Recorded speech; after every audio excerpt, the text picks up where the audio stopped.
لله رب العالمين والصلاة والسلام على أشرف الأنبياء والمرسلين سيدنا ونبينا محمد وعلى آله وصحبه أجمعين ومن تبعهم بإحسان إلى يوم الدين. أما بعد. عن أبي أمامة الباهلي رضي الله تعالى عنه قال سمعت رسول الله صلى الله عليه وسلم يوم الوداع اتقوا الله ربكم وصلوا خمسكم وصوموا شهركم وأدوا زكاة أموالكم وأطيعوا ذا أمركم تدخلوا جنة ربكم.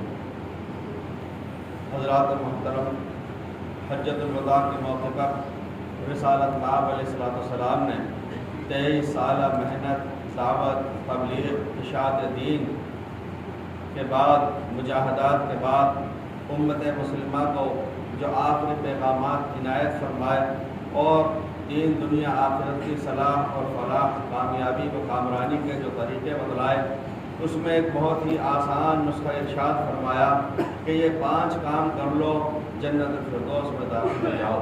اس میں سے پہلی بات ارشاد فرمائی کہ اتقوا اللہ ربکم، اپنے پالنہار سے ڈرو، تقوی اختیار کرو، اپنے رب سے ڈرو. ہمیں اور آپ کو الاولین درجے میں یہ تربیت اپنی بھی کرنی چاہیے، اپنی آل اولاد کی بھی کرنی چاہیے کہ اللہ کا خوف، اس کی بڑائی، اس کی تعظیم اور تقریم ہم سیکھیں اور سکھائیں. اللہ تعالیٰ شانہ کا خوف، اس کی عظمت دلوں میں پیوست ہوگی تو گناہوں سے بچنا آسان ہوگا، نیکیوں کا کرنا آسان ہوگا. چنانچہ حضرت جبرائیل علیہ السلام نے جناب رسول پاک علیہ السلام سے جب عرض کیا کہ مل احسان، صفت احسان کسے کہتے ہیں، جس کو قرآن پاک میں لفظ تزکیہ سے تعبیر کیا گیا اور عوامی زبان کے اندر جس کو سلوک اور تصوف کہہ دیا جاتا ہے، وہ کیا ہے؟ تو آپ نے فرمایا کہ ان تعبد اللہ کأنک تراہ فإن لم تکن تراہ فإنہ یراک. اللہ کی عبادت تم اس طرح سے کرو گویا کہ تم اس کو دیکھ رہے ہو. اگر یہ تصور قائم نہیں کر سکتے اور یہ دھیان نہیں جما سکتے، کم از کم درجے کی بات یہ ہے کہ اتنا تو تصور کر لو کہ وہ پروردگار عالم تم کو دیکھ رہا ہے. اس میں پھر ایک بات ارشاد فرمائی وصلوا خمسکم، 5 وقت کی نماز کا اہتمام کرو. یہ 5 وقت کی نماز یہ وہ ہے کہ اول ما یحاسب به العبد یوم القیامۃ الصلاۃ، میدان محشر میں سب سے پہلے اسی کا سوال ہوگا. اور حق تعالی شانہ نے یہ نماز، فجر کی نماز جو سب سے پہلے حضرت آدم علیہ السلام نے ادا کی، ظہر کی نماز حضرت داؤد علیہ السلام نے ادا کی، عصر کی نماز حضرت سلیمان علیہ السلام نے ادا کی، مغرب کی نماز حضرت یعقوب علیہ السلام نے ادا کی اور عشاء کی نماز حضرت یونس علیہ السلام نے ادا کی.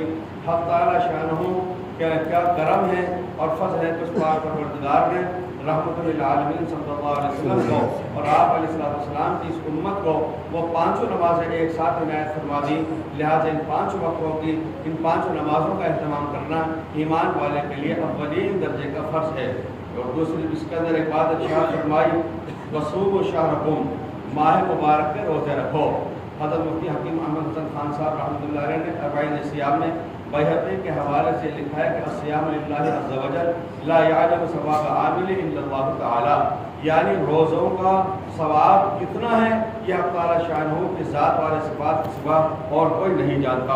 روزہ رکھنا فرض ہے، اس کا احترام کرنا بھی فرض ہے.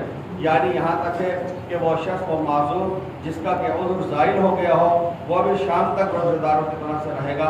اگر کوئی مسافر ہے، سفر میں روزہ نہیں تھا، اپنے وقت پہنچ گیا، اگر کوئی بیمار تھا، اس کا عذر زائل ہو گیا، اگر کوئی ایسے خواتین جو شرعی عذر کی وجہ سے روزے کی نیت نہ کر سکتی تھی لیکن دن میں کسی وقت پہ ان کا عذر زائل ہو گیا تو شام تک روزے داروں کی طرح سے ادب احترام کر کے روزے کرنا ہوتا ہے. اور یہ روزہ یہ فرض ہے، اگر ادا نہیں کیا جا سکا تو بعد میں قضا بھی کرنا اس کے لیے ضروری ہے. اس لیے فتاوی عالمگیری میں لکھا ہے کہ اگر روزہ کوئی شخص گرمی کے موسم میں نہیں رکھ سکتا، ٹھنڈ کے موسم میں رکھ سکتا ہو، اس پر لازم ہے کہ وہ روزہ رکھے. بڑھاپا ہو، بیماری ازاری ہو تو اس پر کوئی حرج نہیں ہے کہ وہ روزہ نہ رکھ سکے تو نہ رکھے، لیکن وہ قضا کرے. قضا بھی نہیں کر سکتا ہو تو وہ فدیہ ادا کر دے. آخر وقت میں ضعیف العمر میں اور سن رسیدگی میں حضرت مولانا احمد رضا خان صاحب بریلوی